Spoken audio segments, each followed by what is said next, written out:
Friends, మత్తు వదలరా movie director Riteish Rana తీసిన movie Jaitley movie అన్నమాట. ఈరోజు రిలీజ్ అయింది. ఇందులో సత్య హీరోగా నటించాడు అన్నమాట. ఈ మూవీ స్టోరీ లైన్ వచ్చి ప్రజాపతి అనే ఒక బ్యాంక్ ఎండి ప్రజల డబ్బు 1500 కోట్లు మోసం చేసి దుబాయ్కి పారిపోతాడు. అయితే దుబాయ్లో అతన్ని పట్టుకున్న హీరోయిన్ పోలీస్ ఆఫీసర్ టీం అతన్ని దుబాయ్ నుంచి ఇండియాకు తీసుకొని వస్తుంటే ఆ ఫ్లైట్లో ఆ అజయ్ని ప్రజాపతిని చంపాలని కొంతమంది ప్లాన్ చేస్తారు. అలాంటి టైంలోనే మన సత్య తన గతం మర్చిపోయి ఫ్లైట్లో ఉంటాడు. అసలు సత్య ఎవరు, తను ఏజెంటా లేదా క్రిమినలా, ఎవరు, అసలు తను గతం ఎలా మర్చిపోయాడు, తన గతం ఏంది, అలాగే ప్రజాపతిని చంపాలనుకుంటున్నది ఎవరు, అలాగే హీరో ప్రజాపతిని కాపాడాలా లేదా, అలాగే ప్రజల డబ్బు ప్రజల దగ్గరికి చేరిందా లేదా అనేది ఓవరాల్ ఈ మూవీ ఎలా ఉందంటే బాగుంది. మెయిన్ ఫస్ట్ హాఫ్ అయితే చాలా బాగుంది. సత్య కామెడీ కానీ తన మెమరీ లాస్తో ఒక డాక్టర్ అని ట్రీట్మెంట్ చేయడం అవన్నీ చాలా బాగుంది. అలాగే ఒక కో పైలట్ ఉంటాడు, అతను ఇంగ్లీష్లో అనౌన్స్మెంట్ చేసేది కూడా చాలా బాగుంది. అలాగే సెకండ్ హాఫ్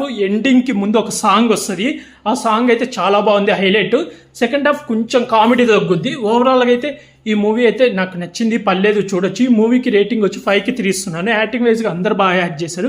సత్య ఈ మూవీలో అయితే వన్ మ్యాన్ షోగా చాలా బాగా యాక్ట్ చేశాడు. తను గతం మర్చిపోయినట్టు అదంతా బాగుంది. డైరెక్షన్ కూడా బాగుంది. హీరోయిన్ కూడా యాక్టింగ్ బాగా చేసింది. ఫైట్లు కూడా చాలా బాగా చేసింది. వెన్నెల కిషోర్ ఉన్నంత వరకు చాలా బాగా చేశాడు. ఈ మూవీకి రేటింగ్ వచ్చి 5కి 3 ఇస్తున్నా ఫ్రెండ్స్. బాయ్.